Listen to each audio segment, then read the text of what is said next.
When the neurologist opened Clive Revel's medical file at Cedars-Sinai Medical Center in Los Angeles in early 2021, she found a small yellow note tucked between the diagnostic reports. It had been there for 3 years, written by a speech therapist who'd worked with Revel during his initial cognitive assessments in 2018. The note read, "Patient is a professional voice actor and theater performer.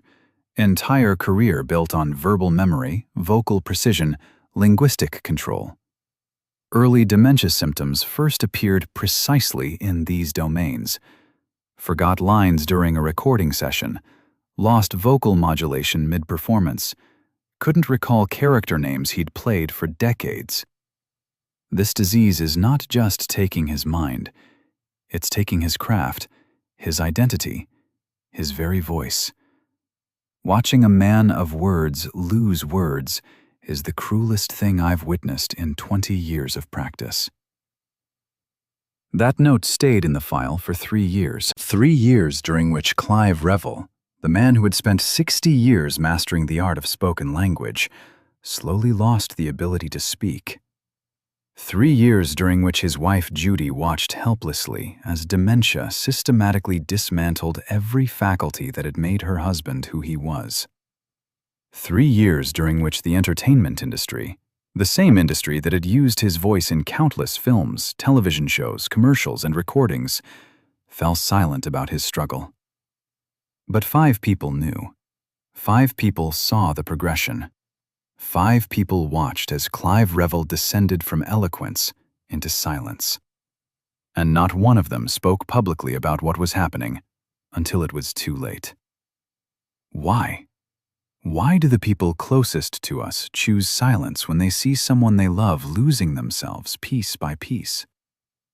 Clive Revel was born on April 18, 1930, in Wellington, New Zealand. From childhood, he was fascinated by voices, how they worked, how they conveyed emotion, how they could transform a person into a character. He would spend hours listening to radio dramas, mimicking the actors, learning to modulate his tone, his pace, his emotional register. By the time he was a teenager, he knew what he wanted to be, a performer whose instrument was his voice. He moved to London in his 20s, studied at the Old Vic Theatre School, worked his way up through repertory theater. His breakthrough came in the 1960s with stage performances that showcased not just his acting ability, but his extraordinary vocal control. He could shift from comedy to tragedy within a single line. He could make his voice do things other actors couldn't, capture accents perfectly, sustain difficult vocal patterns, memorize enormous blocks of text with precision. Directors loved him because he never forgot a line, never missed a cue, never faltered in his delivery. His brain was a perfectly calibrated instrument, capable of storing vast amounts of verbal information and retrieving it on command with flawless accuracy. In the 1970s and 80s, he transitioned increasingly to voice work, animated films, commercials, audiobooks, character voices for major studio productions. His voice became his signature. Deep, distinctive, infinitely malleable. He could be menacing or gentle, comic or dramatic, young or old, all with just his voice. By 2010, at age 80, he was still working, still recording, still performing. His memory was sharp, his vocal control impeccable. He would joke with his wife Judy, but then something changed. It started small, so small that even Clive didn't notice at first.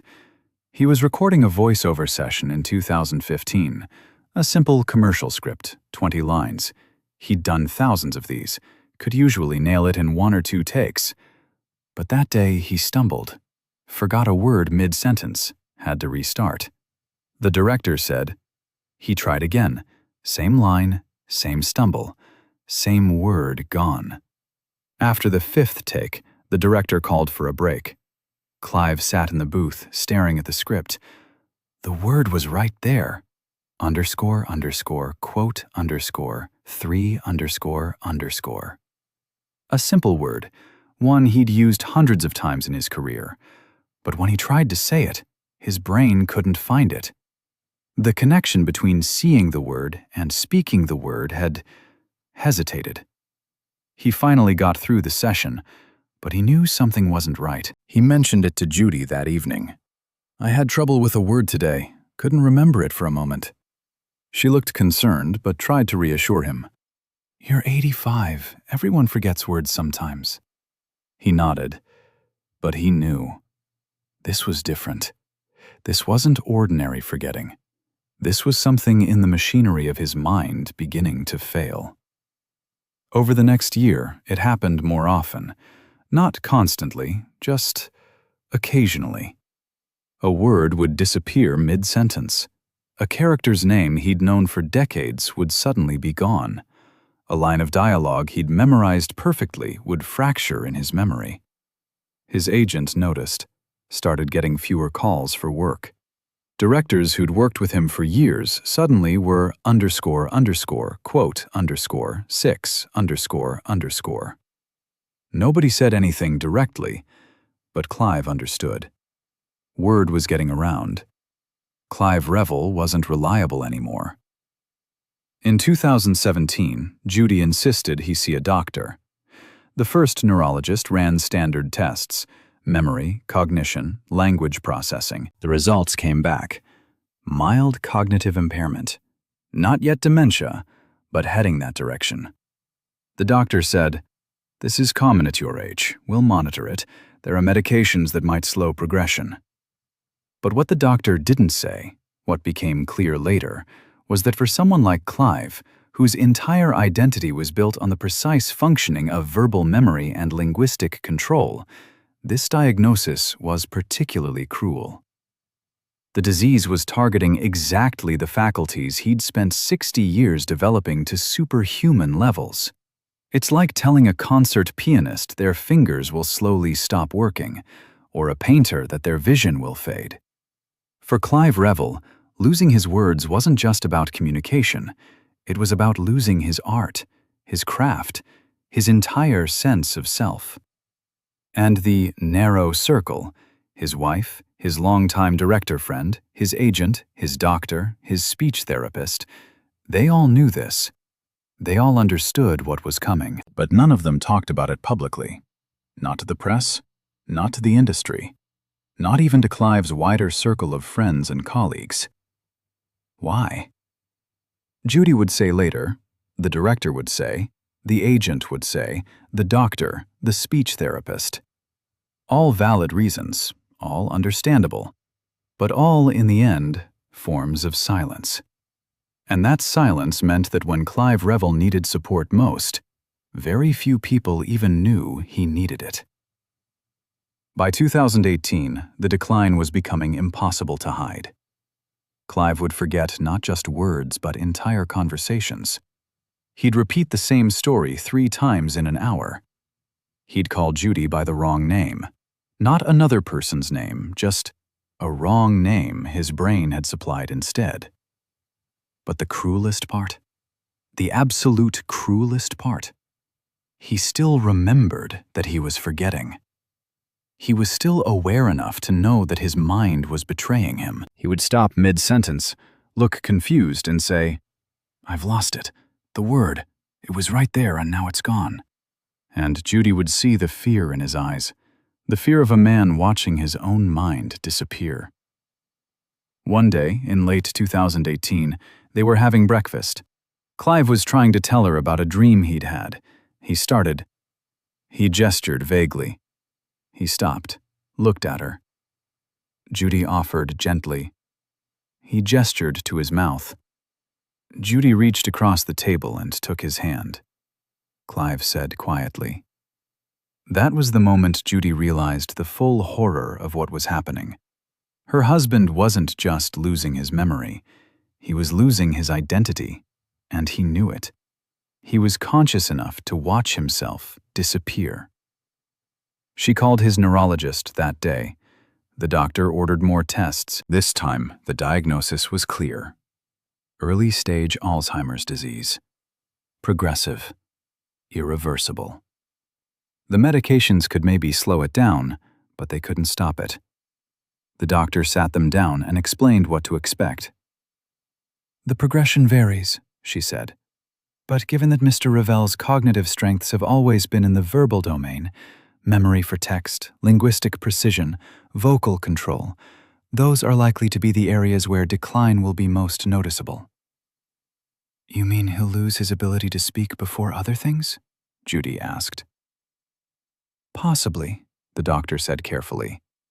"Alzheimer's doesn't work the same way in everyone, but yes, it's common for the disease to target our areas of greatest cognitive investment." Clive understood. The thing he'd been best at, the thing he'd spent his entire life perfecting, was going to be the first thing to go. "How long?" he asked. "Impossible to say," the doctor replied. "Could be years, could be faster. We'll monitor closely." That night, Clive Revel did something he'd never done before. He sat in his study, surrounded by scripts and playbills and recordings from 60 years of work, and he wept. Not quietly, loudly. The kind of weeping that comes from deep grief. Because he was grieving. Grieving for himself, for the person he was about to stop being. Judy found him there hours later, sat beside him, held him. Didn't try to say it would be okay, because it wouldn't be. They both knew it. Over the next year, 2019, the decline accelerated. Clive stopped accepting work, couldn't risk it anymore. The fear of standing in a recording booth and not being able to speak was too much. Better to retire gracefully than to fail publicly. But retirement meant sitting at home, and sitting at home meant time to think. Time to notice every word that slipped away, every name that disappeared, every moment of confusion. His friends from the theater world started to notice something was wrong. They'd call, and Clive would struggle to follow the conversation, or he'd tell them the same story he'd told them last week. Some of them stopped calling, too uncomfortable, too sad, didn't know what to say. Others kept calling, but the conversations got shorter, harder. What do you talk about with someone who's losing their words?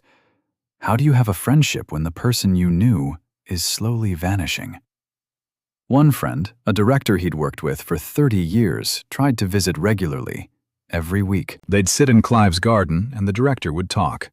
About the old days, about shows they'd done together, about the theater. Clive would listen, sometimes contributing, sometimes just nodding. The director would leave feeling both glad he'd come and devastated by what he'd witnessed. After about 6 months, the visits became every other week, then monthly. Then they stopped. The director would say later, another silence. Another person who cared, but couldn't face the reality of the disease. Judy understood. She was living with it every day, watching her husband of 40 years dissolve in slow motion.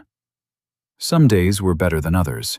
Some days he was almost himself, charming, witty, able to carry a conversation.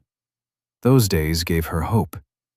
But other days he would wake up confused, not know where he was, call her by the wrong name, ask what year it was again 5 minutes later.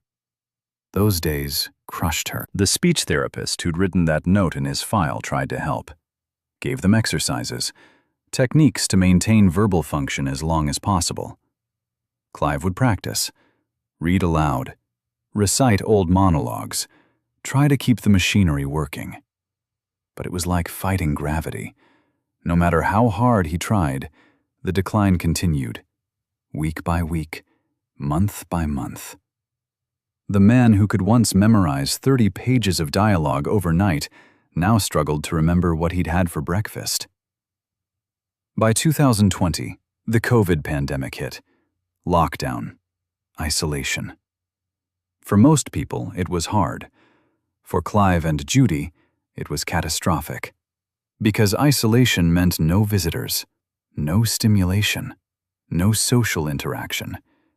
And for someone with dementia, that isolation accelerated the decline. Clive's world shrank to his house, his garden, Judy. That was it. No rehearsals, no recording sessions, no theater, no audiences. The things that had given his life structure and meaning were gone, and with them went more of his mind. Faster now, words disappearing daily, whole concepts becoming inaccessible. He would sit in his chair, staring at nothing, and Judy would wonder what he was thinking. If he was thinking, or if the thoughts themselves were becoming harder to form. She tried to keep him engaged, put on old recordings of his work. He would listen, sometimes with recognition, sometimes with a blank expression.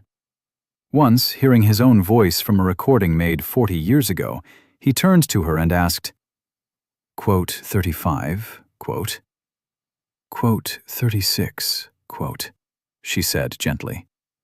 He listened more carefully. Quote 37, quote 38, quote, she repeated. Quote 39, quote.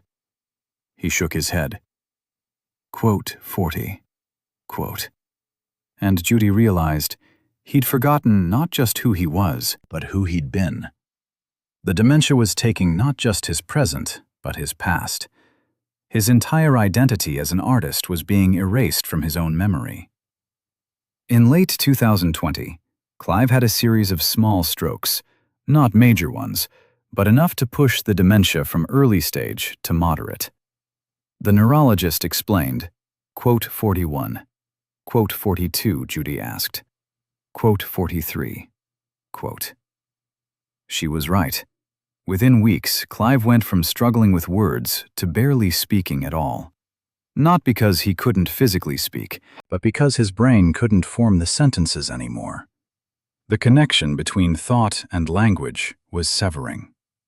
He would open his mouth, sound would come out, but not words, just sounds, fragments. Sometimes a word that made no sense in context, sometimes just vowels. His face would show frustration. He knew he was trying to communicate, but the mechanism was broken. Judy would guess what he wanted: water, food, help to the bathroom. She became expert at reading his expressions, his gestures, his sounds.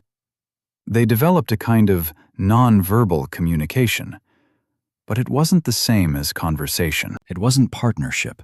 It was caregiving. And she was exhausted. 75 years old herself, caring full-time for a 90-year-old man with advancing dementia. No help. COVID made hiring caregivers too risky. No family nearby. Their children lived overseas. No real support system. Just her, alone, watching her husband disappear. She called the director friend. She said. He hesitated. She said, flatly. There was silence on the line. Then, she hung up. Understood, but also resented. Where were all these people who'd loved him when he was healthy? Who'd worked with him, laughed with him, built careers alongside him?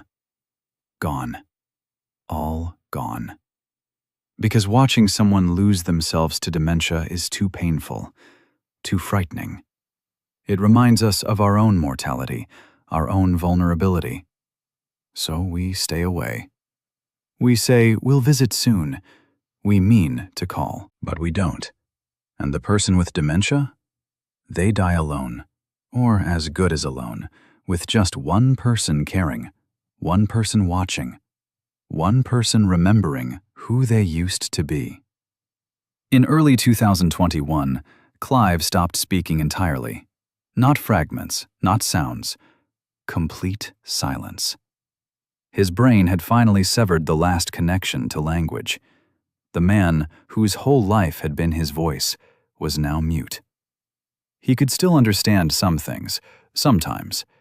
When Judy talked to him, he would look at her.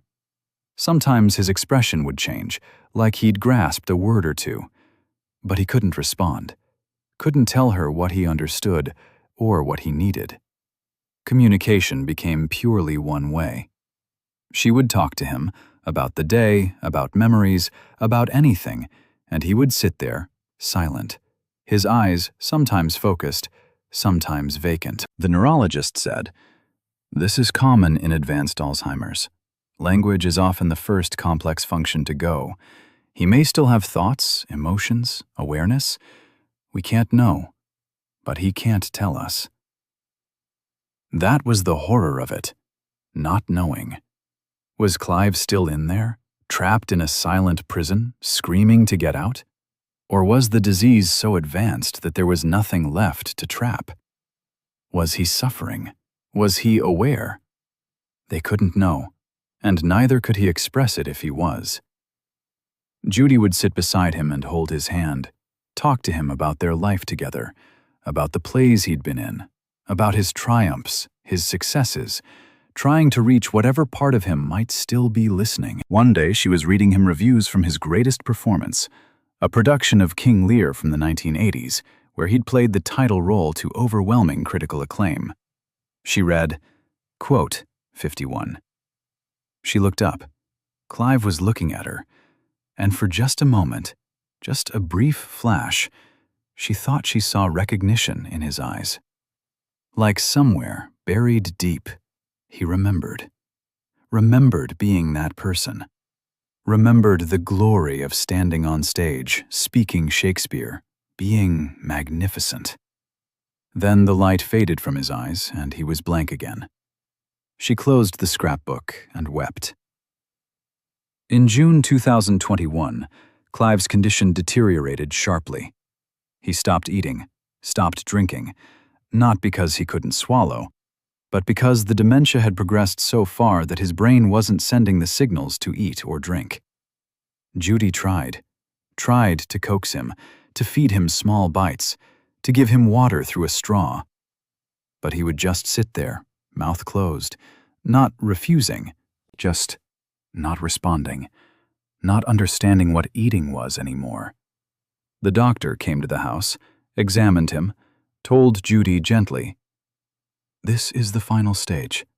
His brain is shutting down. It might be days, might be weeks, but not long now." "Should I take him to hospital?" Judy asked. "You could," the doctor said, "but honestly, there's nothing they can do that you're not already doing. He's comfortable here. He's with you. That's all that matters now." So Judy kept him home, set up a hospital bed in their bedroom, hired a hospice nurse to help, and waited. She thought about calling people, the director, the agent, the old friends, tell them, "This is it. Come say goodbye." But then she thought, why? They didn't come when he could still understand their presence. Why would they come now?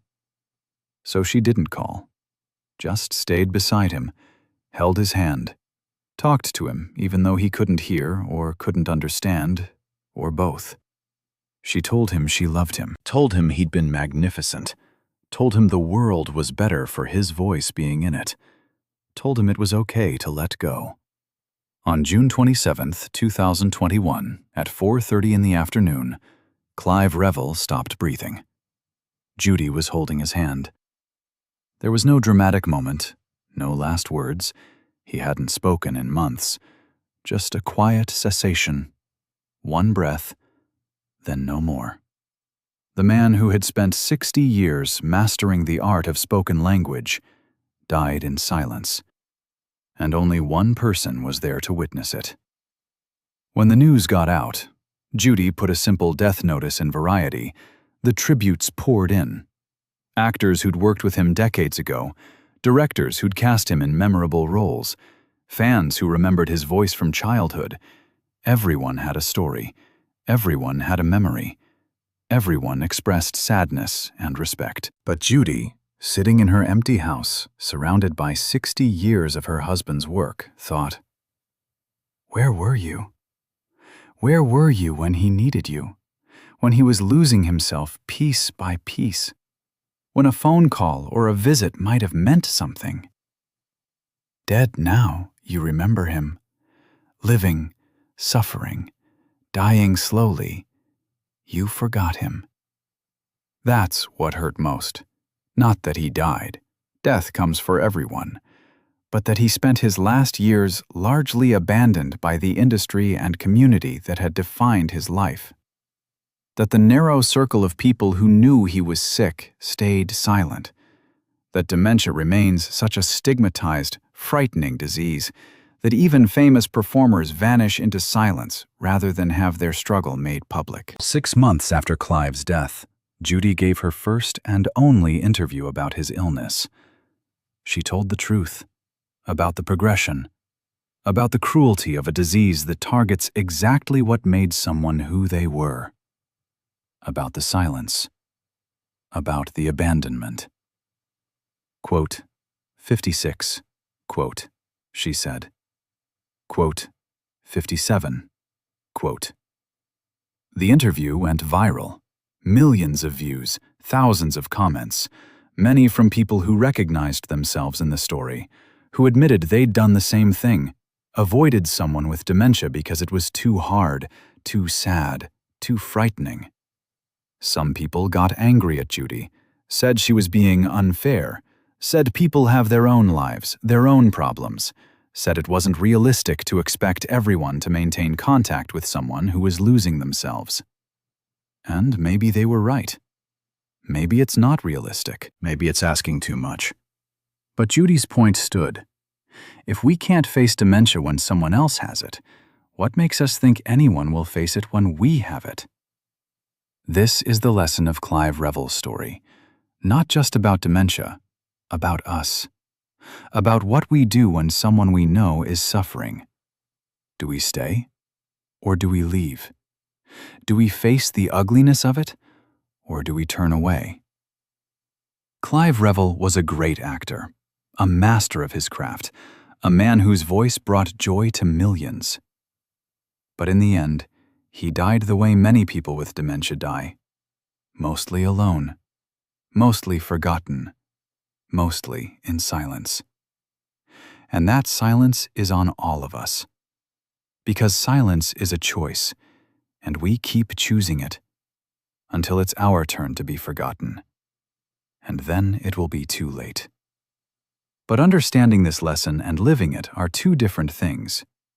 Because here's what most people don't realize about dementia. It doesn't just affect the person who has it. It radiates outward, touching everyone in their orbit, and each person has to make choices about how to respond. Clive's director friend made his choice: distance. Too painful to watch. He would carry that guilt for the rest of his life. Every time he saw a theater marquee, every time he heard someone mention Clive's name, he would feel that sharp pang of shame. The shame of abandonment. The shame of choosing comfort over loyalty. The agent made a different choice: professional detachment. It's business, he told himself. Clive can't work anymore, so there's no professional relationship to maintain. He stopped returning Judy's calls, stopped checking in. When Clive died, he sent flowers, as if flowers could atone for years of absence. The speech therapist who wrote that note? She tried. She really did. Visited every few months, brought exercises, techniques, hope. But eventually, even she had to accept that there was no exercise that could stop Alzheimer's, no technique that could rebuild a mind being systematically destroyed. Her last visit was in early 2020. She left in tears, knowing she would never see Clive lucid again. She didn't go back. What was the point? Each of them had reasons, valid reasons, understandable reasons. But Judy had to wonder, if everyone has valid reasons to stay away, who's left to stay? Just her. Just the spouse. The person who made vows, in sickness and in health, till death do us part. And death took a long time to arrive. 3 years from diagnosis to the end. 3 years of watching the man she loved disappear inch by inch. 3 years of being his memory, his voice, his connection to the world. 3 years of exhaustion so deep she would sometimes think, I can't do this one more day. But she did, day after day, because what was the alternative? Put him in a facility? During COVID? When she wouldn't be able to visit? When he'd die alone among strangers? She couldn't do that. So she stayed. And it nearly destroyed her. This is what people don't talk about when they talk about dementia. They talk about the person with the disease. They don't talk enough about the caregivers, the partners who become full-time nurses, who give up their own lives, their own health, their own futures to care for someone who might not even recognize them anymore. Judy developed her own health problems during those 3 years. High blood pressure from the stress, insomnia from being on alert all night, back problems from helping Clive move around, depression from the isolation and grief. But she couldn't complain, because who would she complain to? The friends who'd stopped calling? The industry that had forgotten Clive existed? The healthcare system that offered minimal support for at-home dementia care? She was trapped, in her house, in her role, in this slow-motion tragedy with no escape until death finally came. And when death did come, when Clive finally took that last breath, what Judy felt wasn't relief. Well, maybe a small part of her felt relief, but mostly what she felt was rage. Rage at the disease that had stolen her husband. Rage at the healthcare system that had offered so little help. Rage at the friends and colleagues who had vanished. Rage at a society that treats dementia like a shameful secret rather than a medical crisis affecting millions. And rage at herself. For all the times she'd lost patience. For all the times she'd snapped at him when he asked the same question for the 10th time in an hour. For all the times she'd felt resentful instead of compassionate. For not being perfect. For being human. That's the thing about being a caregiver for someone with dementia. You're expected to be a saint, patient, loving, selfless, endlessly compassionate. But you're not a saint. You're a person. A tired, stressed, grieving person. And sometimes you fail. Sometimes you're short with them. Sometimes you cry in the bathroom because you can't take it anymore. And then you feel guilty. Because they can't help it. It's not their fault. They have a disease, and you should be better than this, stronger than this, more loving than this. But you're not. You're just human. And being human isn't enough when someone you love has dementia. After Clive's death, Judy went to a support group for dementia caregivers. She'd been too busy to go while he was alive, but now, in the aftermath, she needed to talk to people who understood. The stories she heard there broke her heart all over again. Woman after woman, it was mostly women, telling versions of the same story. Husband with dementia, years of caregiving alone, friends who meant well but couldn't cope, family members who criticized but didn't help. Isolation, exhaustion, grief. One woman said, quote, "Another said Judy understood. She'd been grieving Clive for 3 years before he actually died. Grieving the loss of conversation, of partnership, of the man who used to make her laugh, who remembered their anniversary, who could recite entire Shakespeare monologues from memory. That man had been gone long before his body stopped working. And nobody talks about that kind of grief. The grief of loving someone who's still physically there, but mentally gone. It's a unique kind of torture." The support group helped, knowing she wasn't alone, knowing other people had survived similar hells, knowing that her complicated feelings, the relief mixed with guilt, the anger mixed with love, were normal. But it also made her angry all over again. Because why should any of them have had to go through this alone? Why was there so little support? Why did society treat dementia caregivers like they were just doing their duty instead of performing one of the hardest jobs in the world? Clive Revel's story became Judy's mission after he died.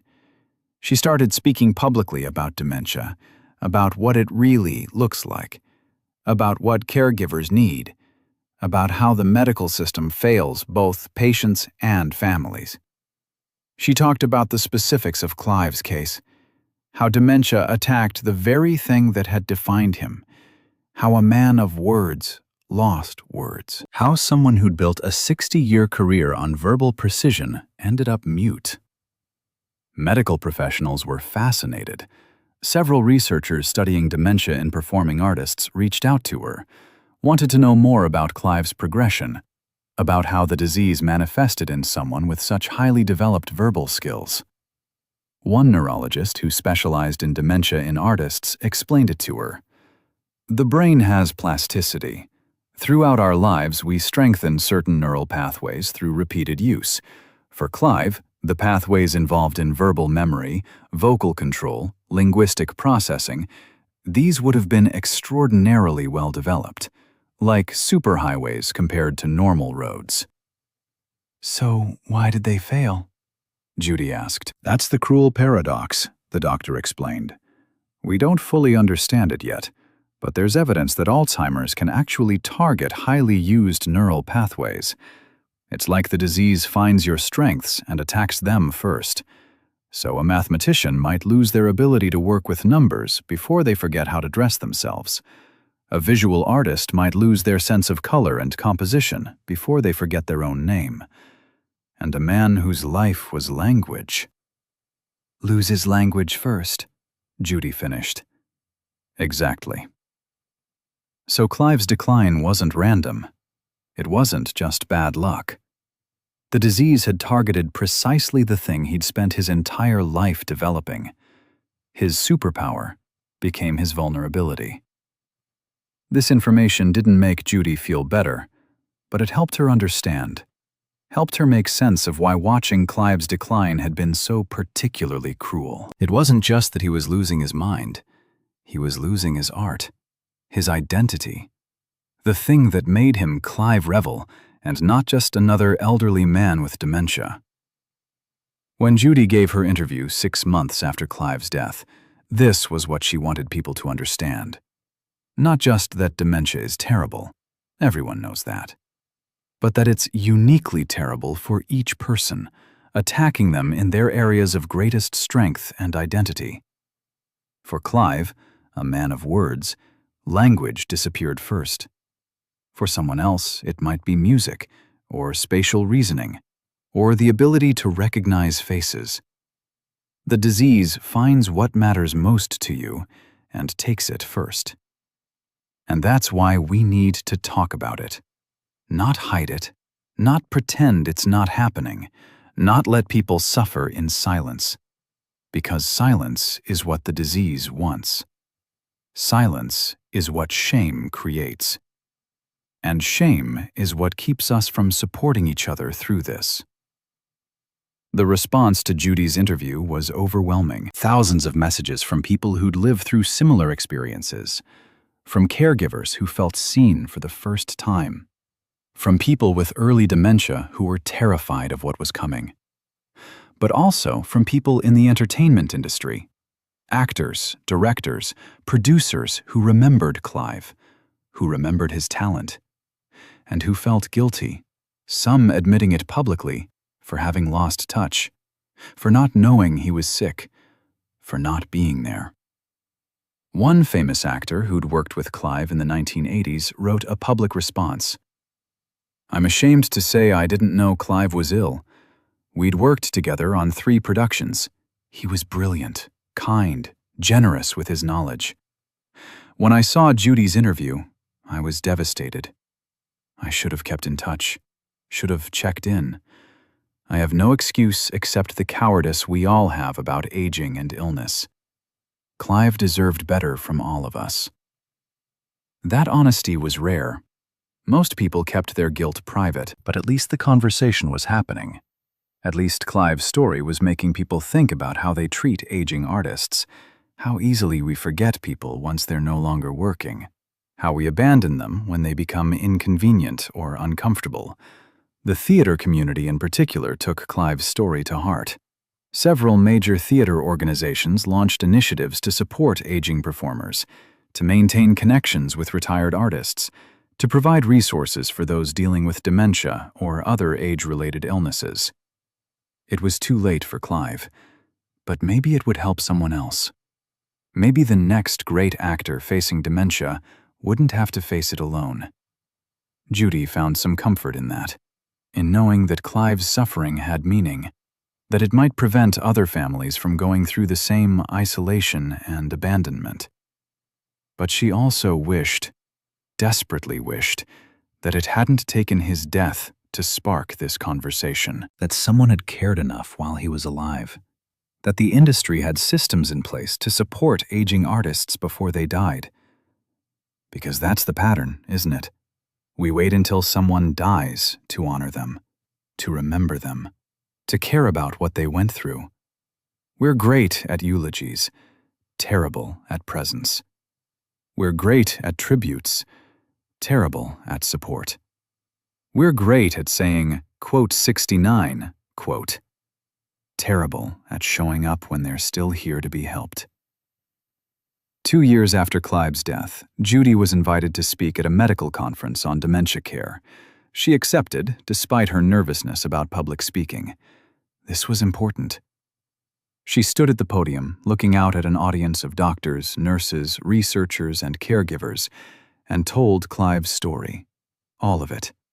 The brilliance of his career, the cruelty of his decline, the silence of his friends, the isolation of his final years, her own struggle as sole caregiver, the complicated grief, the rage, the relief. All of it. When she finished, there was silence. Not the uncomfortable silence of people wanting to escape, but the heavy silence of people truly absorbing what they'd heard. Then a doctor in the front row raised her hand. Quote 70, quote, she said. Quote 71, quote. A caregiver in the back spoke up. Quote 72, quote. More hands went up. More stories. More acknowledgement that what Judy and Clive experienced wasn't unique. It was the norm. This is what happens with dementia. The silence, the forgetting, the abandonment. And once it was named, once it was spoken aloud in that room full of medical professionals and caregivers, it became something they could address, could work against, could change. That conference led to new guidelines for dementia care that emphasized social support, maintained connections, and caregiver well-being. Small changes, but changes nonetheless. Judy continued speaking, continued telling Clive's story, continued pushing for better support systems, better understanding, better compassion. She was tired, still grieving, still dealing with her own health problems from years of stress. But this work gave her purpose, gave meaning to what she and Clive had endured. And sometimes, when she was preparing for a talk, she would look at old photos of Clive. Him on stage, commanding the space with his voice. Him in the recording studio, totally in his element. Him at home, happy, healthy, whole.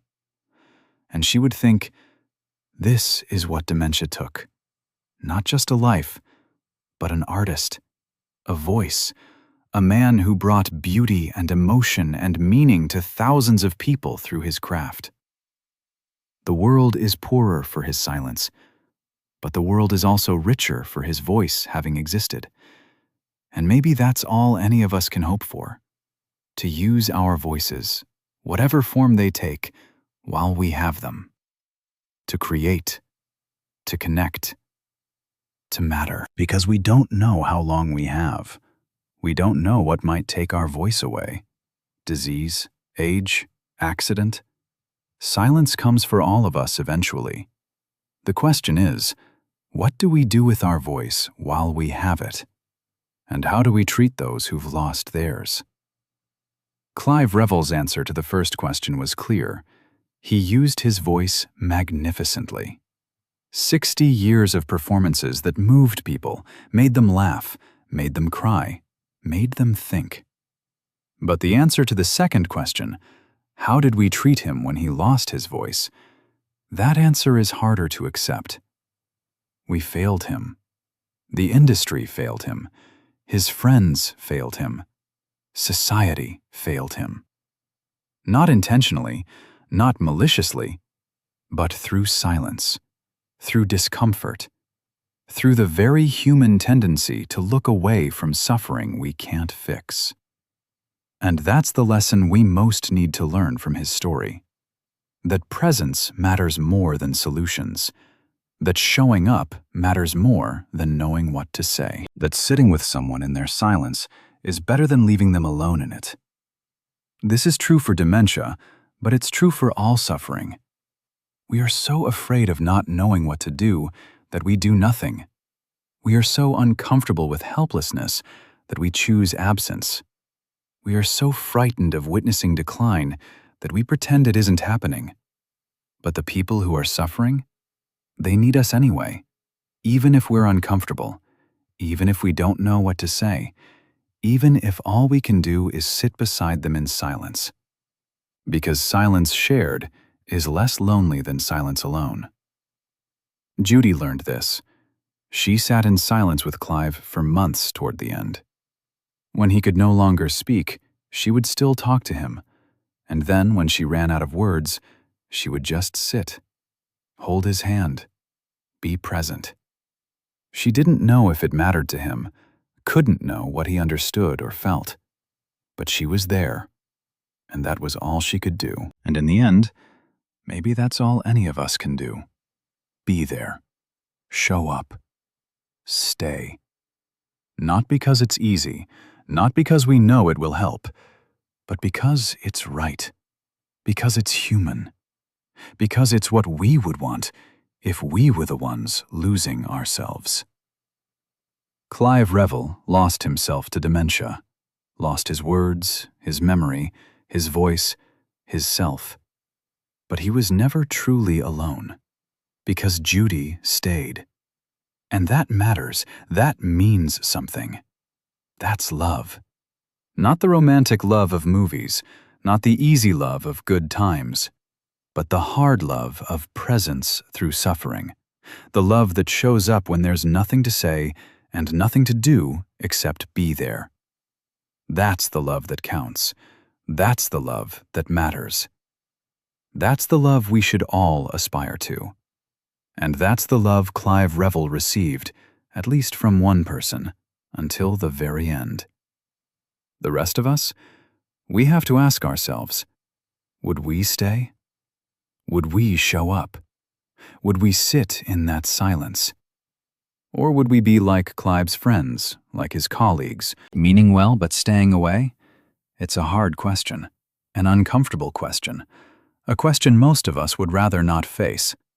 But Clive Revel's story forces us to face it. And our answer, not the answer we want to give, but the answer we actually live, that answer will define who we are. Not when it's easy, but when it's hard. Not when we're comfortable, but when we're not. Not when we know what to do, but especially when we don't. That's when character shows. That's when love shows. That's when humanity shows. Clive Revel showed us who he was through 60 years of magnificent performances. Now he's showing us who we are through how we respond to his decline and death. Will we learn? Will we change? Will we do better? Or will we let the next person face their decline alone? The choice is ours, and time is running out. Because we're all aging. We're all one diagnosis away from being the one who needs help instead of the one who gives it. And when that day comes, and it will come, we'll find out what our choices today have earned us. Will we have people who stay? Or will we have people who mean well but stay away?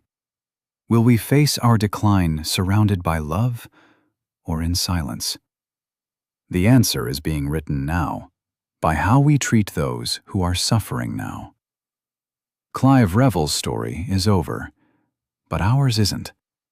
What will our stories say about us? 3 years after Clive's death, Judy received an unexpected letter. It came from a young actor she'd never met. He wrote, "Dear Mrs. Revel, my name is Marcus, and I'm 28 years old. I'm a stage actor working in London. Last week, my grandmother was diagnosed with Alzheimer's. I was terrified, not just for her, but because I realized I had no idea what to do, how to help, how to be there for her. Then I found your interview about your husband. I watched it 3 times. And I want you to know, it changed everything for me. I'm not running away. I'm not making excuses. I'm showing up. I visit her twice a week. I sit with her even when she doesn't recognize me. I read to her even though she forgets what I've read 5 minutes later. Because you showed me that presence matters more than solutions. Thank you for having the courage to tell the truth about dementia. You saved my grandmother from facing it alone, and you saved me from becoming one of the people who stays away."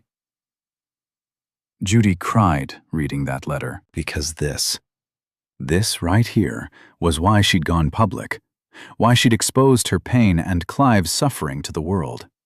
Not for sympathy, not for attention, but for exactly this. One more person choosing to stay instead of leave. One more family not repeating the pattern of abandonment. She wrote back to Marcus, thanking him, encouraging him, warning him that it would get harder, that there would be days he wanted to give up, that caregiving was brutal and beautiful in equal measure. They began corresponding. Marcus would update her on his grandmother's progression, on his struggles, on small moments of connection that made it worthwhile. Judy would offer advice, share resources, remind him that he wasn't alone. A year into their correspondence, Marcus wrote, __quote _74 ___. Judy added that letter to a folder she kept. She called it __quote _75 ___. In it were dozens of letters and emails from caregivers, from people with dementia, from medical professionals, all saying the same thing. Your story helped. Your truth made a difference. Your courage to speak saved someone from silence. On hard days, and there were still many hard days, even years after Clive's death, she would open that folder and read. Remind herself that pain shared is pain divided, that truth told is power multiplied, that one person speaking up can give 1,000 others permission to do the same. But she also collected the other letters, the critical ones, the ones that said she was being melodramatic, that dementia isn't that bad if you have good medical care, that she was betraying Clive's memory by speaking about his decline publicly. Those letters hurt. But she kept them too, because they represented the other side of the equation, the denial, the minimization, the desire to keep dementia private and hidden and shameful. One particularly cruel letter said, "Your husband was a private man. How dare you exploit his illness for attention? He would be ashamed of you." Judy read that letter when it arrived and felt rage course through her. How dare this stranger, someone who never knew Clive, never cared for him, never watched him lose himself, tell her what Clive would think? Tell her she was exploiting his illness? She drafted a response, rewrote it, deleted it, drafted again, finally sent. "You're right that my husband was private, but dementia robbed him of the ability to choose privacy. It robbed him of the ability to speak for himself, so I speak for him now. And what I say is this: dementia is not shameful. Suffering is not shameful. Needing help is not shameful.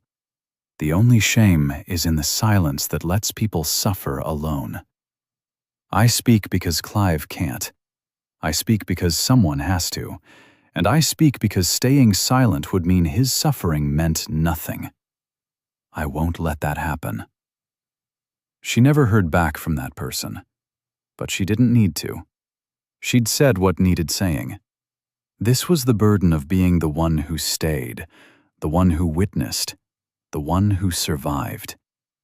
She had become the keeper of Clive's story, the only person who truly knew what his last years were like, the only witness to both his magnificence and his decline. And that was lonely in its own way. Because who could understand, unless they'd been through it, who could really grasp what it meant to watch someone lose themselves day by day, word by word, until nothing remained but silence? The support group helped. Other widows and widowers who'd cared for spouses with dementia. They understood. They'd lived it. They carried the same complicated grief, the same guilt-tinged relief, the same rage at a disease that destroyed people from the inside out. But even there, Clive's case was unique. Most of their spouses hadn't been professional performers, hadn't built entire identities around cognitive skills that dementia specifically targeted. For most of them, the tragedy was losing a husband or wife, a partner, a companion. For Judy, it was losing all of that, plus watching an artist lose his art. A voice actor lose his voice. A man defined by language lose language.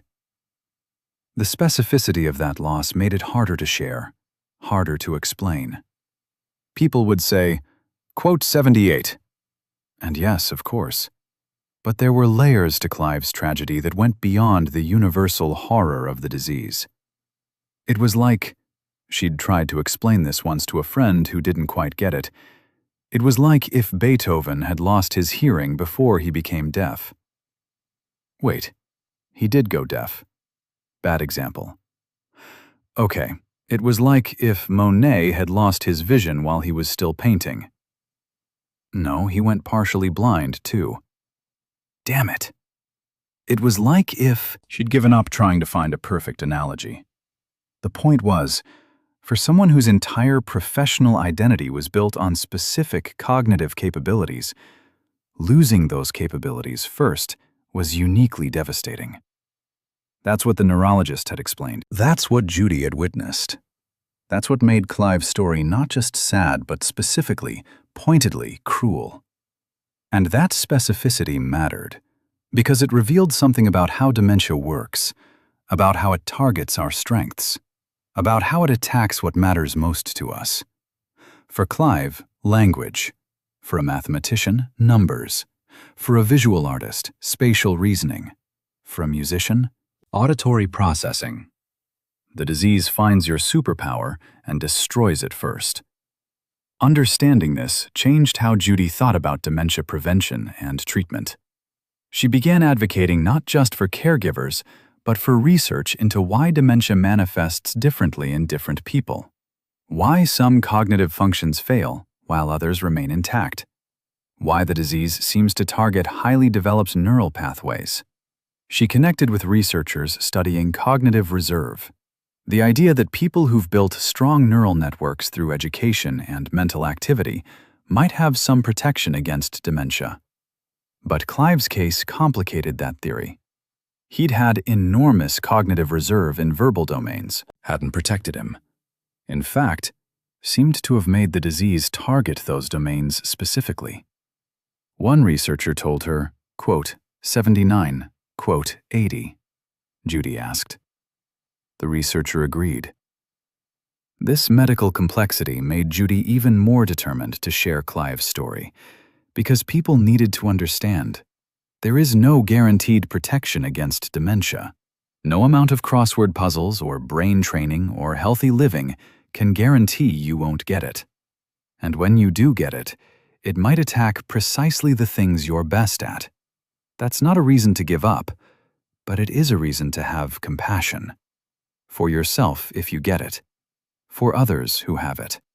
For the caregivers who struggle with it. Nobody deserves dementia.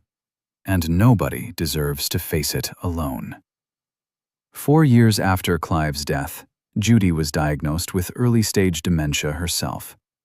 The irony was not lost on her. She'd spent 4 years advocating for dementia patients and caregivers, speaking publicly about the disease, helping others navigate what she'd navigated with Clive.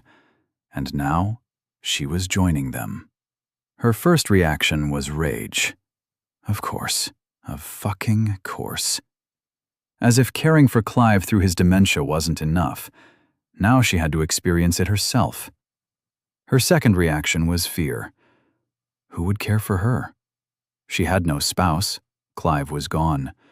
Her children lived overseas with their own families.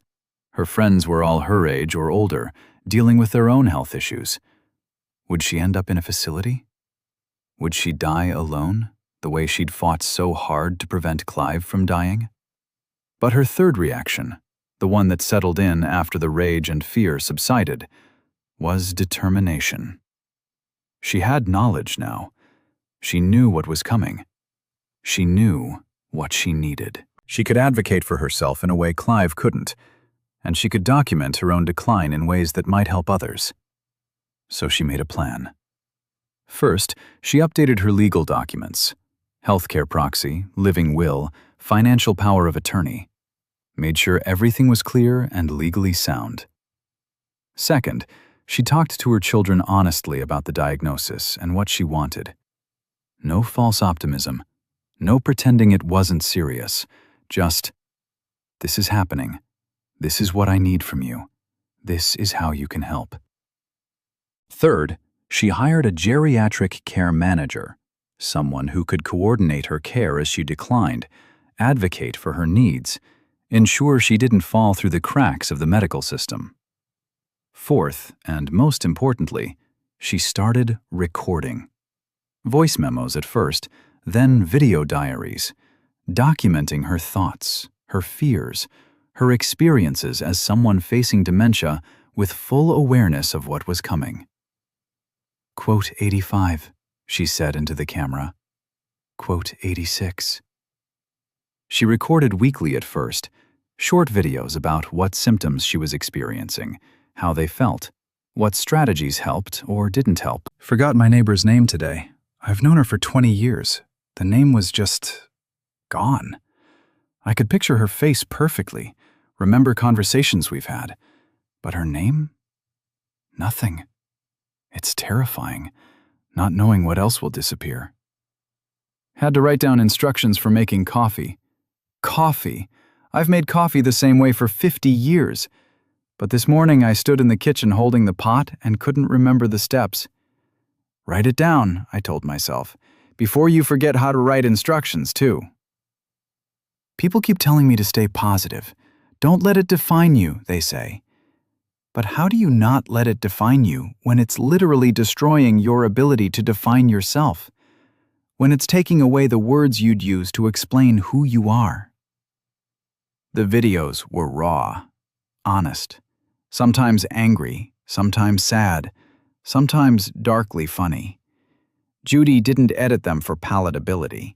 This was the real experience of dementia from the inside, and she wasn't going to sanitize it. After 6 months of recordings, she made them public, posted them to YouTube, sent the link to dementia organizations, medical schools, caregiving groups. The response was overwhelming. Thousands of comments from people with dementia who felt seen for the first time. From caregivers who finally understood what their loved ones might be experiencing. From medical students who'd never heard a patient describe the disease this directly. But also, Judy addressed that last one in her next video. As her dementia progressed, slowly but inexorably, the videos changed, became less articulate, more fragmented. Sometimes she'd lose her train of thought mid-sentence. Sometimes she'd forget what point she was trying to make. She kept recording anyway, because this too was part of the story. The loss of coherence, the frustration of knowing you had something to say, but not being able to find the words. In one particularly difficult video, she stared at the camera for a full minute, clearly trying to remember what she wanted to say, before finally whispering, underscore underscore, quote underscore, 97 underscore underscore. That video went viral, millions of views, because it captured something essential about dementia that's so hard to articulate: the consciousness of decline, the meta-awareness of losing awareness. For Judy, making these videos became a way to hold on to herself. As long as she could still record, still speak into the camera, still form thoughts coherent enough to share, she was still herself, still Judy. But she knew what was coming, had watched it with Clive. The day would come when she couldn't record anymore, when the words would be gone, when the silence would claim her too. And what then? She'd made arrangements. Her healthcare proxy had instructions to keep the YouTube channel active, to post a final video after she could no longer speak, a video she'd recorded while still lucid, to be posted when the time came. In it, she sat in front of the camera and said, underscore, underscore, quote, underscore, 98, underscore, underscore. The video ended there. Judy had made sure it would auto-post when the time came, a message from the past to the future, from lucidity to silence. But that day hadn't come yet. She was still here, still recording, still fighting. And in the meantime, she kept telling Clive's story alongside her own, kept speaking for those who couldn't speak, kept insisting that dementia patients were people, not problems, kept demanding better from everyone: medical system, family members, society at large. It was exhausting, especially as her own symptoms worsened. Some days she would sit down to record and forget what she wanted to say. Some days she would struggle to find words she used to use effortlessly. But she kept going, because this was her purpose now, her mission, her way of making meaning from suffering, both Clive's and her own. And maybe that's all any of us can do when faced with impossible situations. Find meaning, make purpose, refuse to let the suffering be for nothing. Clive's voice was silenced by dementia, but Judy's voice, speaking for both of them, refuses to be silent. And that matters. That means something. That's how we fight back against a disease that steals everything. We refuse to let it steal the truth. We refuse to let it steal the story. We refuse to let it steal the meaning. We speak. We witness. We remember. For those who can't anymore. And we keep speaking until we can't. And then we hope, we pray, that someone will speak for us. That's the bargain. That's the pact. That's the humanity we owe each other. Clive Revel lost his voice to dementia, but his story still speaks, through Judy, through this account, through everyone who hears it and chooses to do better. His silence has become a shout. His loss has become a lesson. His tragedy has become a call to action. And that's not nothing. That's not meaningless. That's not silence. That's the opposite of silence. That's every voice raised in response, saying, "We hear you. We see you. We won't let you be forgotten. We won't let dementia have the last word. Love does. Truth does. Presence does. Memory does. Even when the person can't remember anymore. We remember for them. And that's how they live on. Not in silence, but in the speaking. Always in the speaking.